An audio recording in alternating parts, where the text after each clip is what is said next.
हरे राम। प्राचीन समय की बात है। एक नगर में एक गरीब ब्राह्मण परिवार रहता था। ब्राह्मण बहुत ही धर्मपरायण था और भगवान विष्णु की भक्ति में लीन रहता था। लेकिन उसकी गरीबी इतनी अधिक थी कि कई बार घर में भोजन तक की व्यवस्था नहीं हो पाती थी। उसकी पत्नी भी बहुत धार्मिक थी, लेकिन वह अपने परिवार की दयनीय स्थिति देखकर चिंतित रहती थी।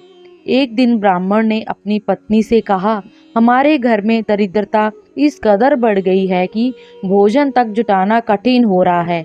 कोई उपाय सुझाओ जिससे हमें इस कष्ट से मुक्ति मिले। पत्नी ने उत्तर दिया, मैंने सुना है कि फाल्गुन अमावस्या का व्रत करने से सभी संकट दूर हो जाते हैं। यदि इस दिन विधि पूर्वक पितरों का तर्पण, दान पुण्य और भगवान विष्णु व शिव की पूजा की जाए तो जीवन में सुख समृद्धि आती है। ब्राह्मण को यह बात अच्छी लगी और उसने संकल्प लिया कि वह फाल्गुन अमावस्या के दिन व्रत करेगा।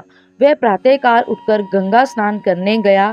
स्नान के बाद उसने विधि पूर्वक पितरों का तर्पण किया और गरीबों को भोजन व वस्त्र दान किए।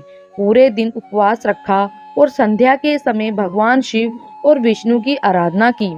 व्रत पूरा होने के बाद जब ब्राह्मण अपने घर लौटा तो उसने देखा कि घर में धन धान्य, सोना चांदी और वस्त्रों का भंडार लग गया था।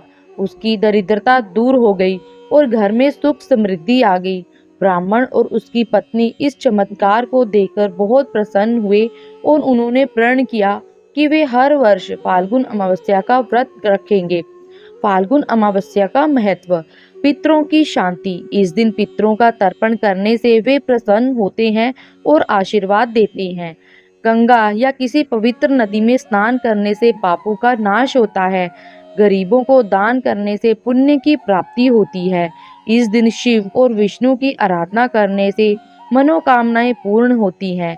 यह व्रत करने से घर में धन धान्य की वृद्धि होती है और गरीबी दूर होती है। जो भी व्यक्ति श्रद्धा और नियम पूर्वक फाल्गुन अमावस्या का व्रत करता है, उसके जीवन में सुख समृद्धि आती है और वह सभी प्रकार के कष्टों से मुक्त हो जाता है। आपको ये अमावस्या की कथा कैसी लगी कमेंट करके बताएं। चैनल पे नए हैं तो सब्सक्राइब करें और वीडियो को लाइक करें। धन्यवाद।